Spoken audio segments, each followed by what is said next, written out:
उम्मत मुस्लिमा को देखें, वो सब एक मकसद पर जमा है कि हमें इस्लाम को गालिब करना है, हम इस्लाम का निजाम चाहते हैं, हम एक बार फिर मुसलमानों का उरूज देखना चाहते हैं। और दूसरी जानिब जब हम मिर्जा जहलवी को देखते हैं तो टोटलिटी के अंदर हमें नजर आता है कि वो उम्मत मुस्लिमा को गैर अल्लाह की हाकमियत में देना चाहता है। अब आप ये कहेंगे कि यार ये आपने कैसे अखज़ कर लिया? देखिए, ये एक दो क्लिप से नहीं होगा, ये उनकी सोशल मीडिया की पूरी जिंदगी अगर आप देखें और तमाम वीडियोस को अगर जायजा लें तो आपको नतीजा यही नजर आएगा। आइए चंद क्लिप हम देखते हैं। पहली चीज हम देखते हैं कि ये फलस्तीन का जो ताजा वाकया है, जो इस वक्त भी चल रहा है, मामला गजा का और फलस्तीन का, पूरी उम्मत मुस्लिमा का बयानिया एक तरफ है, उनका मकसद एक तरफ है और मिर्जा जहलवी दूसरी तरफ है। और वो दूसरी जानिब पूरा सिहोनी एजेंडा इस्लामी लिबादे में मुसलमानों को एक्सप्लेन करता है और उनके जहन में इस्तेमार का, आलमी ताकतों का एक खौफ बिठाता है। जरा उनके क्लिप सुने आप।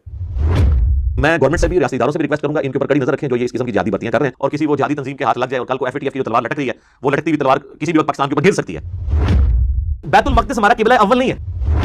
हजरत आयरन डोम सिस्टम हाफिज़हुल्लाह तआला की बरकत से आपको नई जिंदगी मुबारक हो।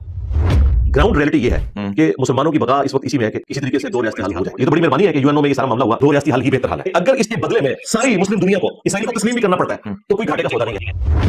एक खालिद इब्न वलीद छोड़ दें, 1000 खालिद इब्न वलीद भी निकले तलवारें लेकर और सामने से एक क्लीन शेव यहूदी नौजवान एक क्लाशनकोफ उठा के निकले, तो एंड रिजल्ट क्या निकलेगा आपके सामने? कादियानियत के बारे में उसकी क्या राय है वो जरा आप सुन लें। तो अहले किताब का रज़विया लाल है तो कादियानी का रज़विया भी लाल ही होगा।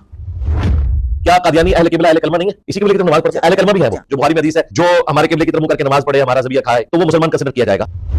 कादियानी आपके नबी को झूठा नहीं मानते, ये एक चीज उनको यहूद और नसारा से बेहतर कर देती है। कादियानी कुरान को मानते हैं। ये जो दो बड़ी चीजें हैं कि नबी इस्लाम को मानना और कुरान को मानना, उनको अहले किताब की कैटेगरी में डालना चाहिए, और बल्कि आप अहले किताब से बेहतर वाली कैटेगरी में। अब मैं आपको एक और जाविया दिखाना चाहता हूं, जरा देखें ये मिर्जा जहलवी सेकुलरिज्म के बारे में क्या कहते हैं। मैं तो फिरकों की हुकूमत से सिंपल सेकुलरिज्म जो काफिरों वाला है उसको भी बेहतर समझता हूं, जिसमें हमें फ्रीडम ऑफ एक्सप्रेशन होगा। इस्लामिक सेकुलरिज्म तो बहुत आला दर्जे की चीज है।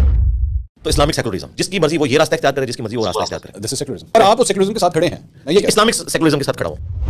हमने यानी लोगों को एक शाहदौला के चूहों की तरह बनाना शुरू कर दिया और दिमाग हमारा नहीं खुल सका। आज के इस मॉडर्न दौर में अगर कोई बंदा किसी मजहबी तबके के सामने ये बात करे कि मोहम्मद अली जिन्ना ने एक सेकुलर स्टेट बनाई थी, वो तो मानने के लिए तैयार नहीं होगा, गला काट देगा। फिर देखिए जरा ये डेमोक्रेसी को कैसे नॉर्मलाइज कर रहे हैं। मैं समझता हूं कि मॉडर्न डेमोक्रेसी ये खिलाफत राशिदा की मॉडर्न फॉर्म है। इस्लाम ने गुलामियत से निजात दिलाई थी, आप दोबारा उनको गुलाम बनाना चाहते हैं। और मैं समझता हूं कि इस्लामी तारीख में सैयदना अली की जो खिलाफत है वो मॉडर्न डेमोक्रेसी के तहत ही हुई है। अब देखें सोशलिज्म के बारे में ये क्या कहते हैं।